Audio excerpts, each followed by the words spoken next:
Für mich eine kleine Sensation, das HolyLand Lark M2S. Ich habe das auf Herz und Nieren geprüft und bin begeistert. Es gibt aber ein paar Dinge, wo man wirklich aufpassen muss.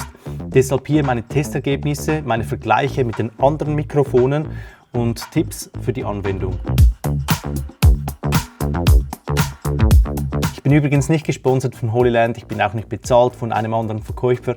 Sprechen wir zuerst mal vom Gewicht und von der Größe. Das ist wirklich ein super kleines, winziges und sehr leichtes Teil, 7 Gramm. Das Spezielle aber ist vor allem das Design. Mikrofon und Sendeeinheit sind nämlich durch einen Bügel voneinander getrennt, was es zu einem Clip macht, erstens. Und zweitens, das größere Teil, den Sender mit dem Akku drin, nachher unter dem Textil versteckt ist. Das funktioniert perfekt für Pullis, Shirts, Hemdkragen. Und wenn du das Teil unbedingt in die Hand nehmen willst, es funktioniert auch für dich. Ich würde dann empfehlen, den kleinen Windscreen zu verwenden. Den kannst du super schnell dran stöpseln. Und dann sage ich nur HolyLand. Bentley. Hier einen Größenvergleich mit der aktuellsten Konkurrenz. In der Schweiz Verkaufsrang Nummer 1 ist das DJI Mic Mini, das habe ich selber nicht. Aber ich habe das HolyLand Lark M2 ohne S, das ist das magnetische Teil. Auf der linken Seite das Rode Wireless Go 2, dieselbe Größe wie das Mic Me oder das Wireless Go 1 zum Beispiel.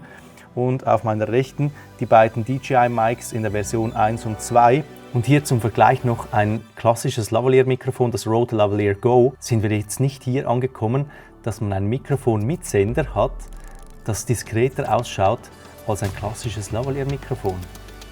Krass, oder? Noch zu einem leidigen Thema, nämlich Logos auf den Sendern. Die Mikrofonhersteller DJI, Rode, aber auch andere, die haben alles gegeben, dass der Platz vollständig genutzt wurde, um das Logo zu präsentieren. Es sah super doof aus und bei vielen Firmen ist es auch ein absolutes No-Go, fremde Firmenlogos in den Videos zu sehen. Und deshalb bin ich froh, dass HolyLand gar keinen Platz mehr hat, um irgendein Logo zu platzieren. Und deshalb sind wir das leidige Thema endlich los. Okay, liebe Leute, es wird ernst. Willkommen zur Tonqualität. Dazu habe ich 3 Mikrofone gleichzeitig aufgenommen. Du hörst sie nacheinander. Zuerst ohne Geräuschreduzierung, dann mit. Und bevor ich jetzt eine lange Abhandlung über die technischen Möglichkeiten der verschiedenen Mikrofone mache, lass uns doch einfach reinhören. Und bevor ich jetzt eine lange Abhandlung über die technischen Möglichkeiten der verschiedenen Mikrofone mache, lass uns doch einfach reinhören. Und bevor ich jetzt eine lange Abhandlung über die technischen Möglichkeiten der verschiedenen Mikrofone mache, lass uns doch einfach reinhören. Der Kampf der beiden Mikrofonen mit eingeschalteter Rauschreduzierung hat begonnen. Auf meiner linken Seite das DJI Mic 2, rechts das HolyLand Lark M2S.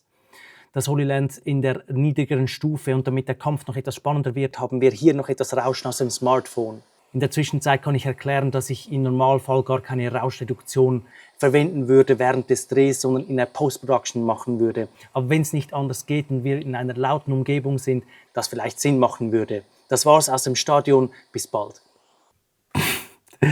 Ja, das ganze Spiel nochmals mit hoher Stufe beim Lark M2S im Vergleich mit dem DJI Mic 2 und natürlich dem Rauschen.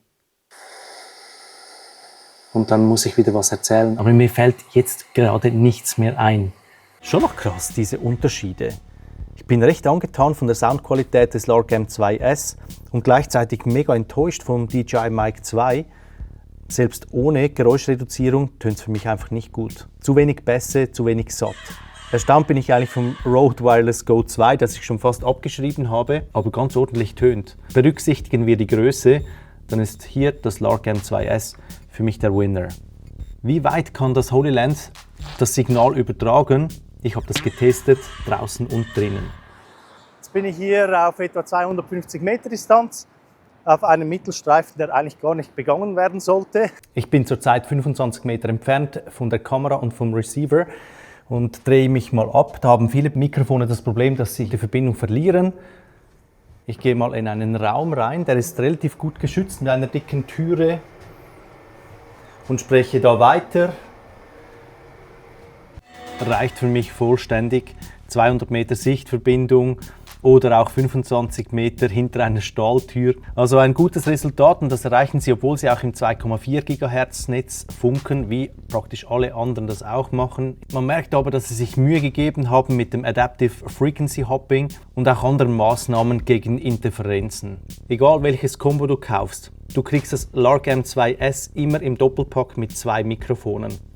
Und egal auch mit welchem Empfänger du arbeitest, mit dem Kameraempfänger oder mit dem Smartphone-Empfänger, du hast immer die Wahl zwischen Mono- und Stereo-Modus. Im Mono-Modus werden beide Mikrofone oder das Mikrofon, wenn du nur eines verwendest, auf beide Kanäle übertragen und aufgezeichnet. Das macht dann Sinn, wenn du zum Beispiel einen Livestream machst oder nur ein Mikrofon verwendest. Verwendest du aber 2 Mikrofone, dann würde ich dir den Stereo-Modus empfehlen. Dann hast du nämlich in der Post-Production die Flexibilität, die getrennt voneinander auszupegeln. Ebenfalls in jedem Combo enthalten ist der Smartphone-Adapter mit dem USB-C-Anschluss. Wer noch ein iPhone 14 oder früher hat, für den gibt es auch eine Lösung, der muss aber das Ultimate Combo kaufen. Da gibt es nämlich den Adapter mit Lightning-Anschluss. Das Teil ist super winzig und ebenfalls super klein. Einfach anstöpseln. Nach 2 Sekunden hat sich das verbunden und ist einsatzbereit. Den Smartphone-Adapter, den kann man nicht laden, der kriegt nämlich den Strom direkt vom Smartphone. Und dennoch hat es einen USB-C-Anschluss auf der Seite. Und das ist dazu da, dass man das Smartphone laden kann, währenddessen man den Smartphone-Adapter angebracht hat. Finde ich eine clevere Lösung, wie auch der Fakt, dass man den Smartphone-Adapter nicht wegnehmen muss, wenn man vom Kamera in den Abspielmodus geht. Der Ton wird nämlich immer über das Smartphone und nicht über das Gerät abgespielt. Die Akkulaufzeit des HoloLens Lark M2S ist beachtlich. Es wird mit 9 Stunden angegeben für die beiden Mikrofone und für den Kameraempfänger 8 Stunden. Ich meine, das ist schon ein heavy Tag, wenn du eine Betriebszeit von 8 oder 9 Stunden hast. Und falls es dann doch mal so weit kommt, dann hast du immer noch das Charging Case, mit dem du die gesamte Betriebszeit unabhängig vom Strom auf 30 Stunden erweitern kannst.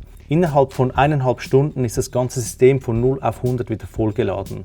Und übrigens, die Geräte, die schalten sich automatisch ein, sobald man sie aus dem Case entfernt, und wieder aus, wenn man das Case wieder schließt. Bisher habe ich kein schlechtes Wort über das Lark M2S verloren. Aber liebe HoloLens-Leute, wir müssen reden. Über die Bedienung. Und sie ist nicht nur verbesserungswürdig, schon fast eine Zumutung. Als ich das Teil zum ersten Mal in den Händen hielt, dachte ich, hey, super, clever gemacht. Ein kleiner Knopf und ein kleines LED-Licht. Beim Mikrofon wie auch beim Smartphone-Empfänger. Beim Kameraempfänger sind es deren 2 Knöpfe und ein paar weitere LEDs. Kurz-, Mittel- und Langdrücken startet unterschiedliche Funktionen. Beispiel Mikrofon. 3 Sekunden drücken gleich ein, ausstellen. 1 Sekunde drücken gleich Geräuschreduzierung an- und abstellen. 6 Sekunden bringt das Teil in den Pairing-Modus. Beim Empfänger haben wir 2 Knöpfe, den Drehknopf. Dort kann ich den Gain einstellen in 3 verschiedenen Stufen. Wenn ich einmal kurz drauf drücke, dann wird die Rauschunterdrückung für beide Mikrofone ein- und abgestellt. Wenn ich lang drauf drücke, also 3 Sekunden oder länger, dann wechsle ich den Modus von Mono auf Stereo. Wenn ich den seitlichen Knopf einmal kurz drücke, dann wird das Gerät kurzzeitig gesperrt und wieder entsperrt. Ich kann also keine Bedienungen mehr vornehmen. 3 Sekunden lang drücken, schaltet das Teil ein und aus. 6 Sekunden lang drücken und ich komme in den Kopplungsmodus. Wenn ich den seitlichen Knopf doppelklicke, dann komme ich in den Stummmodus und damit sind alle Mikrofone gemutet. Dann gibt es noch eine Kodierung der Farbe beim Charging Case. Weiß bedeutet, dass wir eine Ladung zwischen 5 und 97% haben. Grün heißt, es ist vollgeladen. Rot bedeutet, wir haben eine Ladung irgendwas zwischen 0 und 5%. Wie du siehst, viele Funktionen, die man sich einfach merken muss. Deshalb habe ich immer diesen Quick Guide dabei. Selbst nach 2 Tagen intensivem Test habe ich das mir immer noch nicht merken können. Und sicher denkst du jetzt, hey, da gibt es bestimmt eine App, wo ich das Lark M2S kontrollieren und anpassen kann. Ja, es gibt sie und sie heißt Lark Sound, ist kostenlos, gibt es für Android wie auch für iOS. Nur das Problem ist, man kann sich nicht über Bluetooth mit dem System verbinden. Man muss zwingend den Smartphone-Empfänger oder den Kameraempfänger über USB verbinden und erst dann kann er mir die Funktionen anzeigen. Gewisse Anpassungen kann ich vornehmen, also auch dort kann ich zum Beispiel den Gain anpassen oder ich kann zwischen Mono und Stereo einstellen. Was ich aber nicht einsehen kann, ist der Akkustand des Kameraempfängers. Kompletter Blindflug und ich habe keine Ahnung weshalb. Ich gehe davon aus, es ist ein Versäumnis und wird in einem Firmware-Update zu einem späteren Zeitpunkt dann nachgeliefert. Firmware-Updates funktionieren hingegen sehr einfach, habe ich festgestellt. Sobald ein Smartphone-Adapter angeschlossen ist und das Lark Sound geöffnet ist, wird ein Firmware-Check gemacht und bei einem neuen Firmware automatisch heruntergeladen und dann auf alle Geräte, die zurzeit aktiv sind, übertragen. Fertig Bashing, kommen wir zum Preis und der ist wirklich fair. Es gibt ja 4 Kombos und die liegen preislich zwischen 150 und 200 Franken, Euro. Bei allen Kombos kriegst du 2 Mikrofone und einen USB-C-Empfänger, ein Charging Case, alle Kabel, die du brauchst und je nach Kombo zusätzlich dann noch einen Kameraempfänger oder noch einen Lightning-Empfänger. Weitere Features wie interne Aufzeichnung, Safety Track Recording oder Timecode suchst du vergebens. Hier mein Fazit. Ich bin ein mega Fan von diesem Lark M2S. Hast du wahrscheinlich festgestellt. Ich finde vor allem den Formfaktor super. Es ist klein, winzig und lässt sich super diskret an unterschiedlichen Positionen platzieren. Die Klangqualität, da bin ich super überrascht. Auch im Vergleich zu den größeren und teureren Konkurrenten überzeugt es, auch mit eingeschalteter Noise Reduction. Die Funkdistanz, super. Die Akkulaufzeit, perfekt. Die Bedienung, an die muss man sich gewöhnen. Hier einfach immer darauf schauen, dass man genug geladen hat und dass man den Ton immer abhört. Und dann ist man safe. Eine klare Kaufempfehlung. Gib uns doch ein Like, abonniere uns oder schicke einen Kommentar. Ich würde mich freuen. Danke fürs Zusehen und bis bald. Tschüss!